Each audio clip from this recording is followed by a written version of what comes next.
ಕನ್ನಡ ರತ್ನ ನ್ಯೂಸ್ಗೆ ಸ್ವಾಗತ. ಇಂದು ಬಾಗಲಕೋಟೆ ಜಿಲ್ಲೆ ಜಮಖಂಡಿ ತಾಲೂಕಿನ ಹುಣ್ಣೂರು ಗ್ರಾಮದಿಂದ ಜಮಖಂಡಿ ತಹಶೀಲ್ದಾರ್ ಕಚೇರಿವರೆಗೆ ಕನ್ನಡ ರಥಯಾತ್ರೆ ಮೆರವಣಿಗೆ ನಡೆಯಿತು. ಇದೇ ಸಂದರ್ಭದಲ್ಲಿ ತಹಶೀಲ್ದಾರ್ ಆದ ಸದಾಶಿವ ಮಕ್ಕೋಜಿ, ಡಿವೈಎಸ್ಪಿ ಶಾಂತವೀರ್ ಇ, ಸಂತೋಷ್ ತಳಕೇರಿ, ನಗರಸಭೆ ಅಧ್ಯಕ್ಷರಾದ ಪರಮಾನಂದ್ ಗೌರೋಜಿ ಹಾಗೂ ಇನ್ನೂ ಹಲವು ಅಧಿಕಾರಿಗಳು ಉಪಸ್ಥಿತರಿದ್ದರು. ವರದಿ ರವಿ ದೊಡ್ಮನಿ, ಕನ್ನಡ ರತ್ನ ನ್ಯೂಸ್, ಜಮಖಂಡಿ.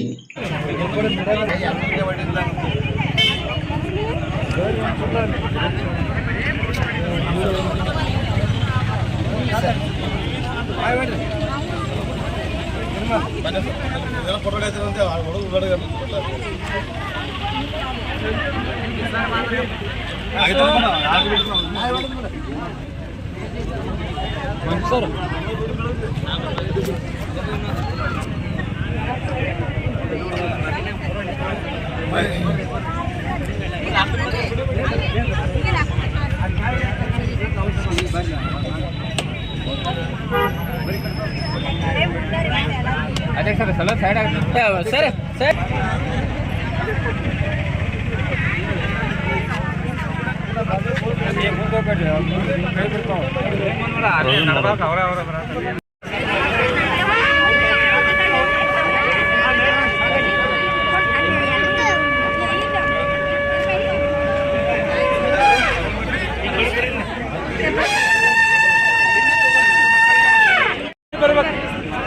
पूरा बड़ा सर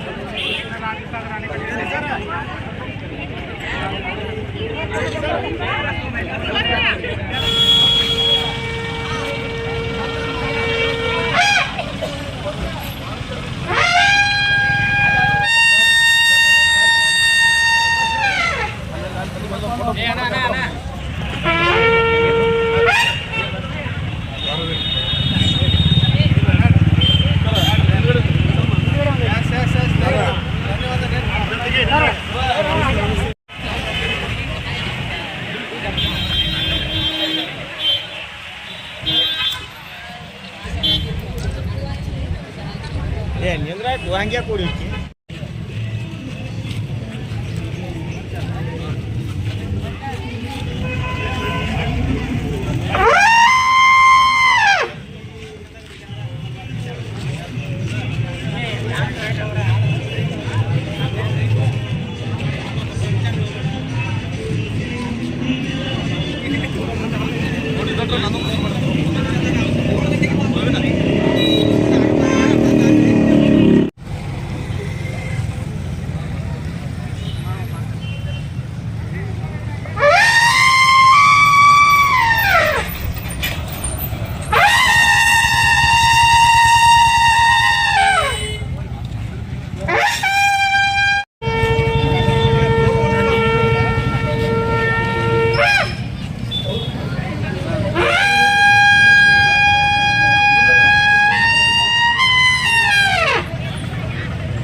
ನೀವು ಸ್ವಲ್ಪ ಏನು ಸರ್ ರೀ ಸ್ವಲ್ಪ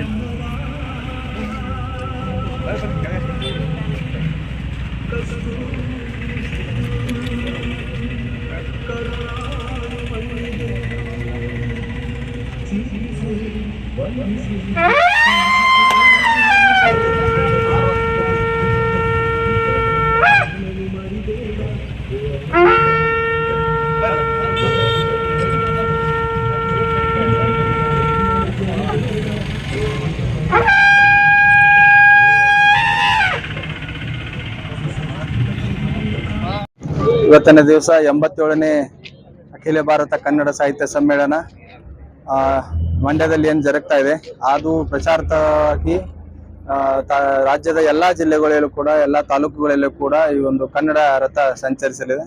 ಸೊ ಸಾಕಷ್ಟು ಸಂಖ್ಯೆಯಲ್ಲಿ ಜನರು ಆ ಒಂದು ಅಖಿಲ ಭಾರತ ಕನ್ನಡ ಸಾಹಿತ್ಯ ಸಮ್ಮೇಳನದ ಭಾಗವಹಿಸಲಿಕ್ಕೆ ಪ್ರೇರೇಪಣೆ ನೀಡಲಿಕ್ಕೆ ಎಲ್ಲಾ ತಾಲೂಕುಗಳ ಮುಖಾಂತರ ಈ ಒಂದು ಕನ್ನಡ ರಥವು ಚಲಿಸ್ತಾ ಇದೆ. ಸೊ ಆ ಭಾಗವಾಗಿ ಇವತ್ತಿನ ದಿವಸ ನಮ್ಮ ಜಮಖಂಡಿಗೆ ಇದು ಬನಹಟ್ಟಿಯಿಂದ ಕನ್ನಡ ರಥ ಆಗಮಿಸಿ ಇಲ್ಲಿಂದ ಮುಧೋಳಕ್ಕೆ ಹೋಗ್ತಾ ಇದೆ. ಸೊ ಈ ಒಂದು ಸಂದರ್ಭದಲ್ಲಿ ನಮ್ಮ ಜೊತೆ ಎಲ್ಲ ನಗರಸಭೆ ಅಧ್ಯಕ್ಷರು, ಎಲ್ಲ ತಾಲೂಕಾ ಮಟ್ಟದ ಅಧಿಕಾರಿಗಳು, ತಾಲೂಕಿನ ಕಾರ್ಯನಿರ್ವಾಹಕರು, ಜಿಲ್ಲಾ ಕನ್ನಡ ಸಾಹಿತ್ಯ ಪರಿಷತ್ ಅಧ್ಯಕ್ಷರು, ತಾಲೂಕು ಕನ್ನಡ ಸಾಹಿತ್ಯ ಪರಿಷತ್ ಅಧ್ಯಕ್ಷರು ಎಲ್ಲರೂ ಸೇರಿ ಎಲ್ಲ ವಿದ್ಯಾರ್ಥಿಗಳು, ಸಮಸ್ತ ಜಮಖಂಡಿಯ ಎಲ್ಲ ಜನರು ಸೇರಿ ಈ ಒಂದು ರಥವನ್ನ ಅದ್ದೂರಿಯಾಗಿ ಇವತ್ತು ಸ್ವಾಗತವನ್ನ ಕೋರಿ ನಾವು ಇದನ್ನ ಮೆರವಣಿಗೆಯ ಮೂಲಕ ಜಮಖಂಡಿ ಶಹರದಿಂದ ಮೆರವಣಿಗೆ ಕರೆದುಕೊಂಡು ಹೋಗಿ ಸಿದ್ದಾಪುರದಿಂದ ಮುಧೋಳ ತಾಲೂಕಿಗೆ ವಹಿಸ್ತಾ ಇದ್ದೇವೆ.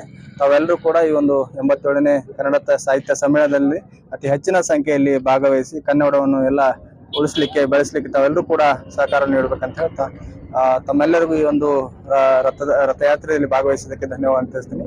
ಮೀಡಿಯಾದವರಿಗೂ ಕೂಡ ಈ ಒಂದು ಕಾರ್ಯಕ್ರಮವನ್ನ ತಮ್ಮ ಮೀಡಿಯಾ ಮುಖಾಂತರ ಸಾಕಷ್ಟು ಜನ ಪರಿಸರ ಕೂಡ ಭಾಗವಹಿಸಿದ್ದಕ್ಕೆ ತಮಗೂ ಕೂಡ ಧನ್ಯವಾದಗಳನ್ನು ತಿಳಿಸ್ತೀನಿ. Thank you.